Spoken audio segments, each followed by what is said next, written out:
Hosanna, Hosanna, Hosanna. Blessed is he who comes in the name of the Lord. Blessed is the King who rules like David. Blessed is the Son of David. Indeed, that is the resounding song and sound, and that is the resounding refrain on this Palm Sunday. I welcome you to this Sunday sermon. My name is Reverend Tom Otieno from the Anglican Church of Kenya, parish of St. Augustine in Madaraka, Nairobi. And today we want to talk about King, the crowning of the King. We begin a series, a 7-part series beginning today on kingship. And we're going to call it the Kingship series. And today the first part, which is the sermon for Palm Sunday, is the crowning of the King, the crowning of the King. Our reading is from Matthew 21, verse 1 to 17. Matthew 21, verse 1 to 17.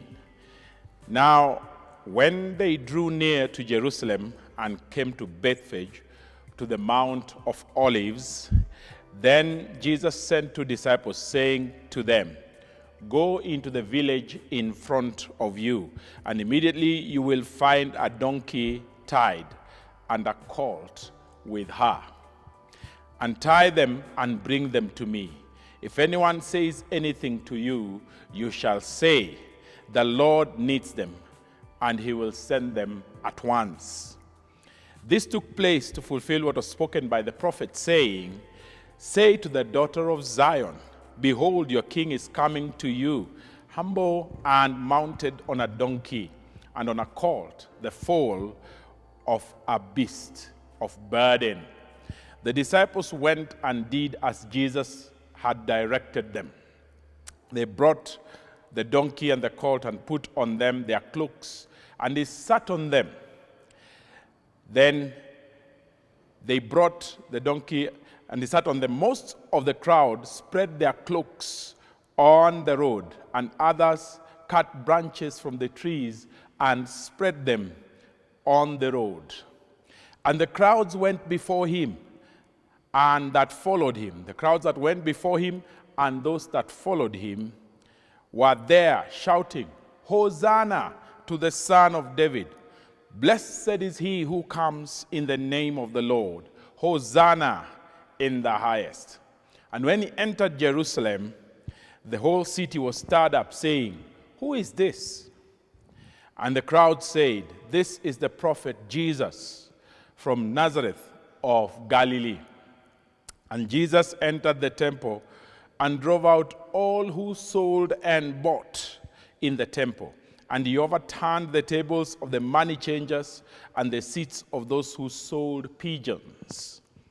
He said to them, "It is written, 'My house shall be called a house of prayer,' but you make it a den of robbers." And the blind and the lame came to him in the temple, and he healed them.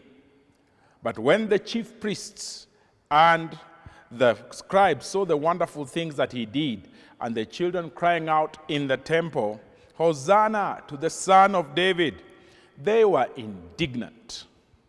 And they said to him, "Did you hear, or do you hear what these are saying?" And Jesus said to them, "Yes, have you never read, 'Out of the mouth of infants and nursing babies you have prepared praise'?" And leaving them, he went out of the city to Bethany and lodged there. This is the word of the Lord. Now, a king is a ruler. Now, a ruler who has 3 things. A king is a ruler who has 3 things. 1, he has authority. 2, he has power. And 3, he has dominion. He has authority, he has power, and he has dominion. What is authority? Authority is permission to execute. This is what makes the king legitimate. Authority is permission to execute. And usually for a king, the permission comes from upwards. That is from God, or it comes from the sovereignty of the state. Kings are not elected. And then the second thing he has is power. He has power. And power is the strength and the resources to execute. The strength and the resources to execute. That's what a king has. He has power. And then thirdly, he has dominion. He has dominion. And dominion is the space or geographical area in which he executes his influence. The space or geographical area in which he executes his influence. Now let's note some 4 things about kings and kingdoms. 4 things about kings and kingdoms. 2 things about kings, 2 things about kingdoms. Number 1, like I said earlier, kings are not elected. They are born, and then they are coronated. They are born, and then they are coronated. Secondly, kings don't have a constitution. Their word is law. They don't rule according to a constitution. They rule according to their word. When they speak, that's final. That's why it was required that kings had to be wise, because they could not unsay what they had said. What they had said was carried such weight and finality. There was no parliament to go and debate what he said. There was no judiciary to go and interpret what he said. And, all there was him, and then there was the army. So when he said, the army went and implemented. So if he said something against you, you had no recourse. There was no civil society. There was no parliament to intervene. There were no, legislature. There was no judiciary to intervene. It was the king and his subjects, and he ruled them, with his soldiers. Now, it's important for us to understand that. Thirdly, about a kingdom. Kingdoms are not democracies. Kingdoms are not democracies. Democracies are spheres of political space that are ruled through popular appeal and popular elections. So leaders come into being because they are popular and because they are elected by the majority. Kingdoms are also not republics. Republics are spaces or political spaces that are led by leaders whose power comes from the people. So notice, in a democracy, the rule is the rule of the people. In a republic, the rule is the rule of leaders who are elected by the people. The people elect their leaders, and that makes it a republic.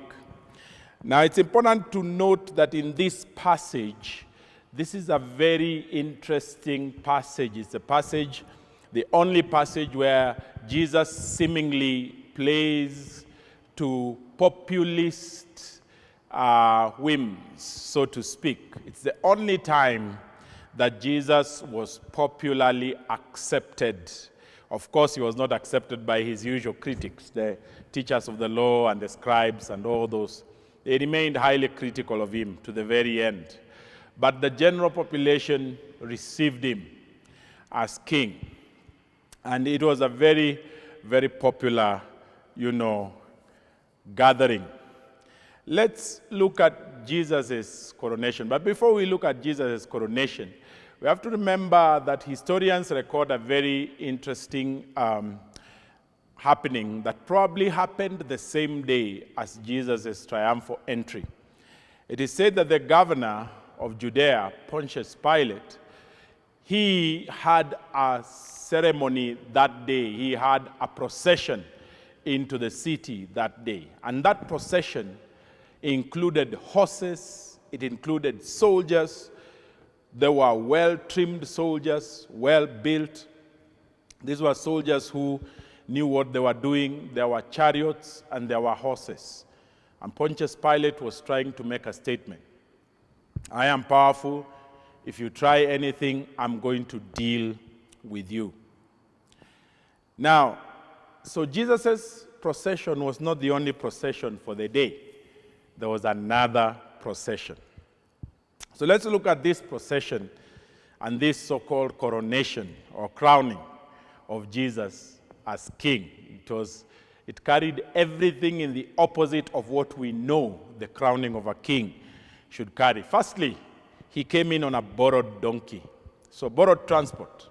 It was not his. He actually sent his disciples and said, if anyone asks you, tell them the Lord has need of it.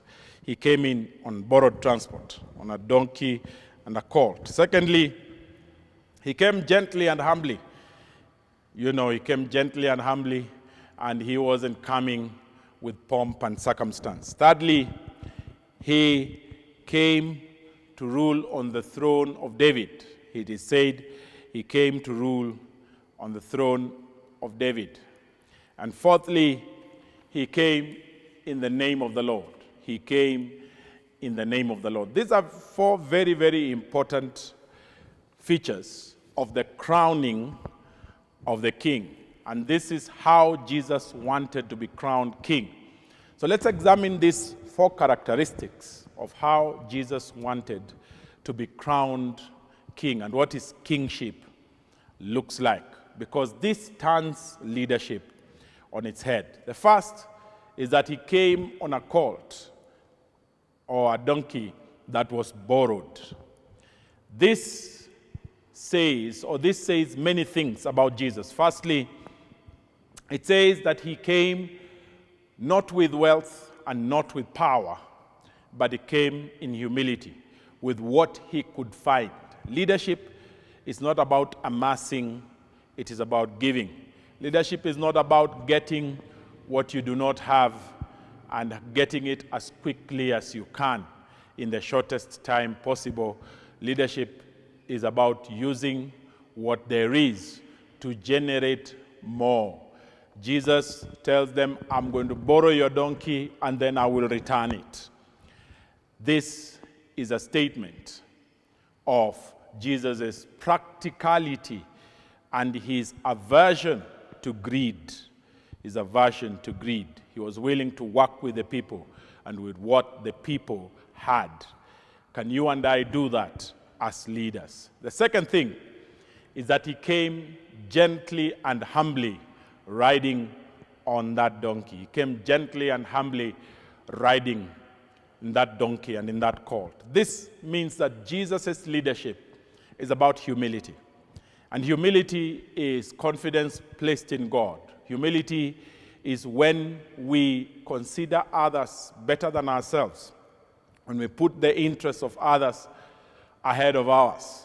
When there's humility in leadership, there can never be any problems in society, because those problems can be mitigated through humility. There is no humble leader that I have found who has never been able to mitigate his issues. So he came gently. This is leadership based on humility. It's a spirit of servant leadership. And I know leaders who talk about servant leadership, yet sometimes their spirit is not a spirit of humility. We must embrace humility if we are going to walk like Jesus. Thirdly, that he will rule on the throne of David. He will rule on the throne of David. Now, who does David represent, or what does David represent? First of all, God himself said of David, he is a man after my own heart.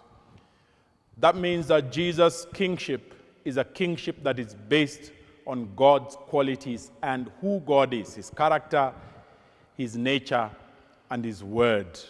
The heart of a Davidic leader must be the heart of a person who loves God and a person who is going to honor God in everything he does. That means he's going to rule after God's heart. He's not going to burden the people or rule them with cruelty. Thirdly, he will lead into prosperity. Fourthly, he will lead into victory. Fifthly, he will lead into unity. And lastly, he will lead into deliverance. He will deliver the people of God from the people's enemies. And we know here in our country, our enemies are poverty, ignorance, and disease. We have many other enemies like greed and corruption. and all those things. A Davidic leader will lead us out of all these enemies, and he will deliver us from all these oppressors. Fourthly, the fourth key ingredient of this leadership is that he comes in the name of the Lord. He comes in the name of the Lord. And this basically means that he comes with all the authority and all the power that God has granted. He has the permission of God, that is authority of God. He has the power of God, that is, he has the strength and the resources to execute what God has said. And then lastly, he has the dominion of God, which is the space or geographical area where God has appointed him to do that which he is supposed to do. So he can never be defeated, and he can never defect. He can never be defeated, and he can never defect. He comes in the name of the Lord, because the name of the Lord is everything that you and I need when we face life. If you have the name of the Lord, you've got everything you need, and we'll be examining that at a later date. So what was the people's response? And what should be our response? The people's response is a reflection of how our response should be. The first thing they did is that they spread their cloaks. They spread their cloaks onto the donkey, and they spread their cloaks onto the road. This is a point of surrender. This means that you and I must surrender to Jesus. If we are going to walk through our Christian life, the journey of faith, our spiritual journey, it cannot happen without surrender. We must submit to God unreservedly in total obedience. The second thing they did was that they took Jesus and they put him on top of the donkey. They took Jesus and they put him on top of the donkey. This is a crowning moment. This is probably when the crowning happened. And this means that you and I must take Jesus and crown him as Lord of our lives. It is easy to take Jesus as Savior, because as Savior, he saves us from sin. There are not many demands of Jesus as Savior.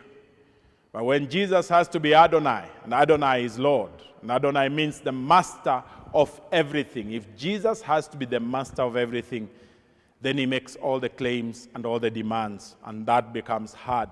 Because we like to be master of our destiny, that means we must give up that. So they took him and they put him on a donkey. Thirdly, they cut branches and they spread those branches before him. They cut branches and they spread those branches before him. These are signs of the fruit of their labor and the fruit of their work. They brought him the fruit of their labor and the fruit of their work and the fruit of their lives. There can never be honor without sacrifice. There can never be honor without giving. God always demands that first we give ourselves to him, and then we give to him and to his work. And so they cut those branches. And of course, if those branches had fruits, then it would have been that they brought even the fruits of the fruit of the land. Fourthly, they praised him. They praised him. And this is very important. It's important that they praised him, because worship must involve the entire person, spirit, soul, and body, giving ourselves in an act of reverence and honor and praise and exaltation of God and extolling of God and magnifying of God. There must be an act. So even as you stay at home, don't forget that you can worship at home. You can give yourselves to God every day at home. Don't just work at home, eat and sleep and watch TV. Remember, you need to give yourself to God daily. Revive that family altar. If it is dead, revive it. Begin to talk about God in your families. He is our only source of hope at this time of COVID-19. Fifthly, they brought him into Jerusalem. This was the seat of power. That means they brought him into the areas of their lives, the areas that needed God to conquer. Are there areas in our dominion that need Jesus to conquer? Is Jesus Lord of the marketplace of your life? Is Jesus Lord of the societal place of your lives? Is Jesus Lord of the extended family of your life? Have you brought Jesus into your Jerusalem, into the seat of power? Having crowned him as Lord in your heart, you now need to bring him into every area of your life. Have you brought him into your accounts, into your finances, to rule those finances the way he pleases? Have you brought him into your relationships, to rule those relationships as he pleases? Have you brought him into the way you do business, the way you deal with people? That's important. That's your Jerusalem. It's your place of power. It's your place of authority. It's where you earn your money. It's where you butter your bread. If you claim to worship God and you deal in an unlawful manner, an unjust manner with the people you do business, then there is a problem with your Jerusalem. You need to bring Jesus into your Jerusalem. Sixthly, the city was stirred. The city was stirred. This means that every time that you bring Jesus into your Jerusalem, into the places of influence in your life, into your relationships, into your finances, into your financial business networks, into the way you do business, there will be a shaking and an aligning. A shaking and an aligning. Jesus will align your business to his values and his virtues and his nature and his personality. He will align you. And this is the shaking that we are looking for. We're looking for businesses that do transactions that are godly. We're looking for government officers that will say no to that bribe and will refuse to demand it. We're looking for people who serve people and serve them with the integrity of godliness. God needs to shake that place. That day when Jesus entered that place, the place was shaken, and they asked the question, the most important question: who is this? Who is this? If you bring Jesus into the center of everything that you do, then people will ask, who is this? And the response will be very easy. The response will be very easy. It will be, he is Jesus the Lord, the Son of God. He is from Nazareth of Galilee, geographically speaking. Number 7 is witness. That the people witnessed to Jesus. When the question was asked, who is this? The people say, this is Jesus. He is from Galilee, Nazareth of Galilee. He is the Son of God. Do you bear witness to him? Do you bear allegiance to him? Do you love him? Do you walk with him? Do you touch him? And does he touch you? Let's look at Jesus' response. After the people have responded to him in all those ways, Jesus also responded. And this is what he's going to do to you and me once we give ourselves to him. The first thing is he cleansed the temple. And so Jesus will enter your temple. Please remember the Bible says in 1 Corinthians chapter 3 and verse 16, do you not know that your body is the temple of the Holy Spirit? Jesus will enter your temple and he will cleanse it. He drove away the money changers. He drove away all the false gods. He drove away everything that was crooked, everything that was corrupt, everything that was not aligned to the will and the word of God. He drove it all away. So he will cleanse your temple.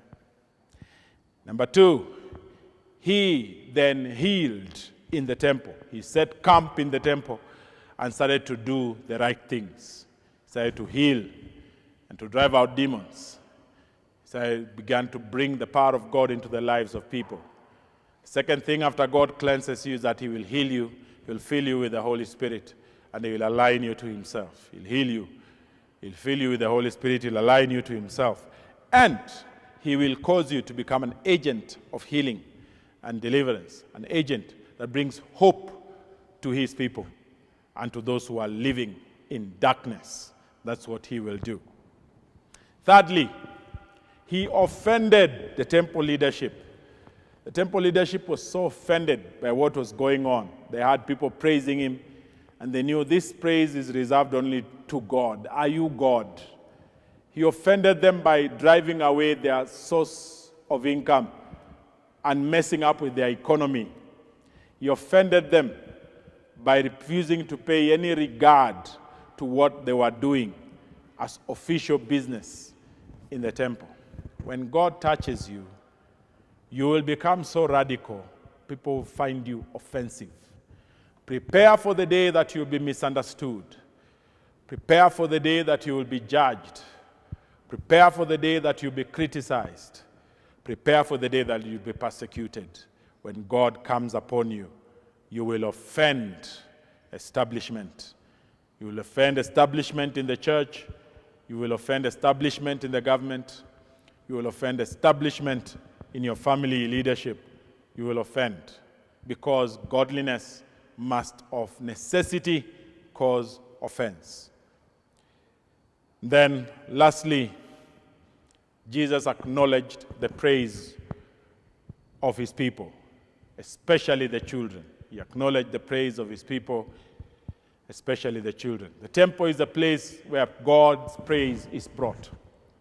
And when the children said, "Blessed is the Son of David, Hosanna to the Son of David, blessed is the King who comes in the name of the Lord," the Pharisees were offended. They questioned Him. They asked Him, "Do you not hear what these children are saying?" They were asking Him a very, very deep question. They were asking Him this. Let me translate the question to us and let me interpret it.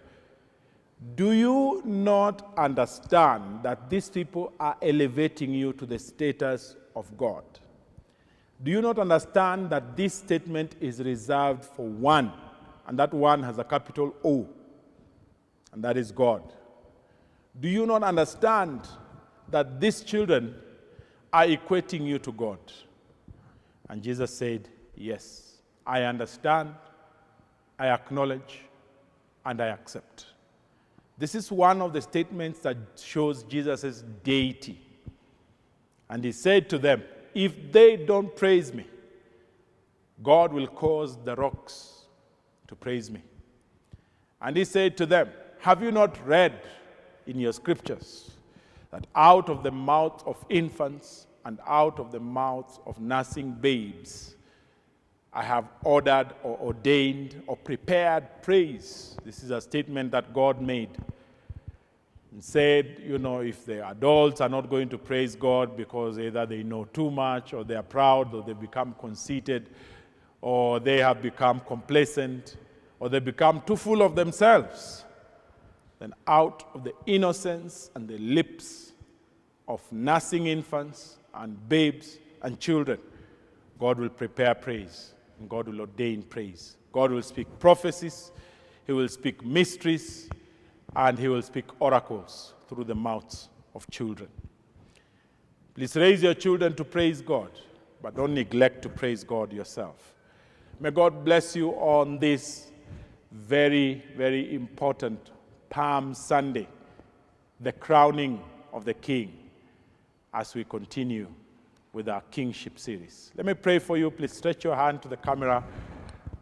Father, I thank you. I release the power of God to break every oppression, to break every disease, to break every fear, especially fear. Fear has gripped people. To break every helplessness. People feel helpless. To break people out of the bondage. People feel caged. Break them out of bondage in the name of Jesus. Bless them and be gracious to them. Walk with them and watch over them. Father, provide for them. There's a real need for provision out there. And I pray, Father, that today nobody in this country will sleep hungry because they are not able to make a shilling or two to eat. that those of us who have will give to those who do not. May your blessing be upon us. We rebuke every disease in the name of Jesus. We rebuke COVID-19 in the name of Jesus. We decree it will pass, and it will pass quickly. Father, we know what we have been told, but we come against every instituted darkness from a place we do not know or understand. We rebuke it in the name of Jesus. We know you can take this disease away. And we are not having a quarrel with science or with medical opinion, but we are relying on you. We have done everything we know, and like King Jehoshaphat, now we do not know what to do, but our eyes are on you. So, Father, we look to you to deliver us from evil.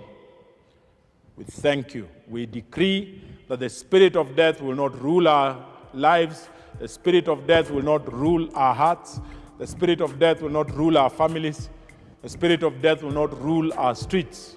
We shall not see people falling dead in the streets. We cancel that, and we decree that that is not our portion in the name of Jesus. And Father, we pray that there will be life in our streets. There will be life in our streets, the life of God in our streets. There will be revival in our streets. Instead, we will see people falling down and falling on their faces to honor you, to seek you, to repent, and to come before you. We thank you. We rebuke cancers in the name of Jesus. We rebuke tumors in the name of Jesus. We rebuke every single disease in the name of Jesus. We declare that Kenya is a place of healing, and the fountain of healing will flow from here to other places. We thank you and we honor you. In Jesus' name we pray. Amen. Blessed is he who comes in the name of the Lord. Hosanna, Hosanna, Hosanna. Have a good day.